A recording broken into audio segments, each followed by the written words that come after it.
Every season, the Homestead evolves. What started as a simple coop is about to level up. Today, we're going to be building a better home for our flock and for the life that we're building out here. Welcome back to the channel. If you caught the last coop build we did about a couple weeks ago, well then you would know that we weren't able to finish everything that we wanted to do. But today's the day where we finally have the upgrades that'll make this coop more functional for us and way more fun for the chickens. We got 3 things on the list for today. We want to install our new roost bar inside of the coop. We want to try and rebuild our new watering system. I got a couple extra materials that will hopefully make this bad boy work. And we also want to get some sort of flock enrichment activity going on in here. I got some new heavy duty rope. I got some new 2x4s and new wood that we can use. We're going to try and make a swing. So let's get building. Alright, so here's all the material that we were using. We got a big 2x4 we're going to cut up right there. That's going to be for our swing and our roost bar. Remember in the last video I showed you, we still got these same nozzles. However, I got some nuts this time to tighten these onto the bucket. Hopefully that will help stop the leak and all that good stuff. And then like I said, we got this rope here that we're going to use to hold up our swing. We got our tools ready to rock.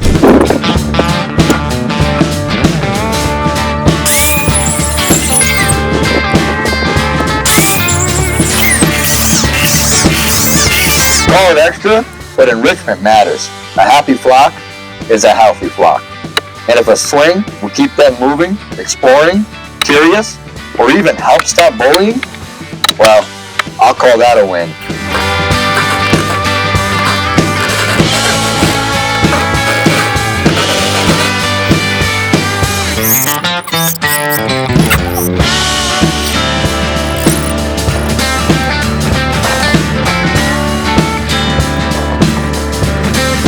Alright, there's our swing. We got it tied up to the roof here. As you guys saw, just a couple of screws into the roof, tied off with a few knots. It's about 5 feet down from the roof. It's a little high off the ground, but they should be able to get from the ladder to the swing or from these posts right here, jump on there to the swing. So hopefully it's not too high. I'll find out if they don't use it, then it's probably too high and then I'll have to readjust it. But I mean, there it is. It's pretty sturdy. Like I'm pushing a lot of weight down on that, and I think that's good. Not too bad for a little swing, a little enrichment activity. Close that door, they try to get out of there. I try to let them free roam a little bit every day, about an hour or so, but the dogs are out right now, so I don't want them to get out and the dogs go like there. Look, there he is right there, just staring at them. Anywho, there's our swing. Nice enrichment activity. Hopefully that gives them something more to do instead of bullying each other and or getting bored or anything. A strong roost bar isn't just comfort, it's security. At night, this is where they feel safe, off the ground and together.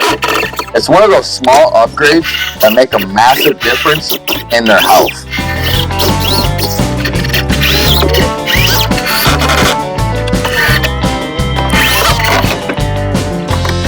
Alright, so now's the moment of truth to see if this thing works. You guys better look, show you exactly what I did. So we had this board here.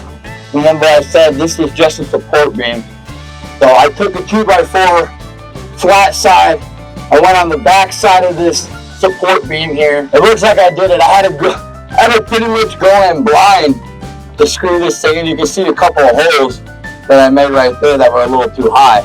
But I'm leafing on it. And it seems like she's in there. She's screwed in solid. And now they got a nice flat spot right here all across. So their feet aren't just curling around here at night. They got a nice flat spot. They usually face towards the wall, so the butts are hanging off this end. But our poop deck has been working out perfectly, catching all the poop about right here. I got a 5-gallon bucket that I just put underneath and just scrape every morning. I scrape all the poo off.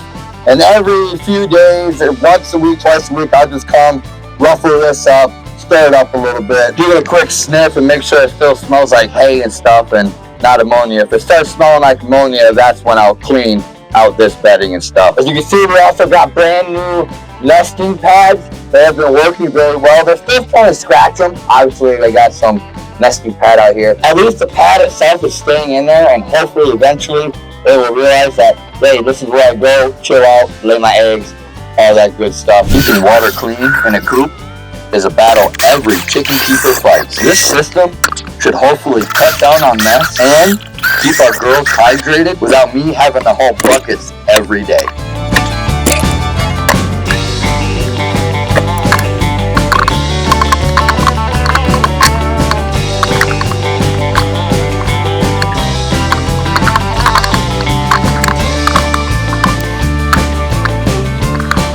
Alright, check it out. We got our nozzles on there. Let me show you how I did this. I went to the hardware store and I was able to find some 3/8. No, they weren't the exact fit, but they fit good enough. Now it's time to fill this up with some water and see if she works.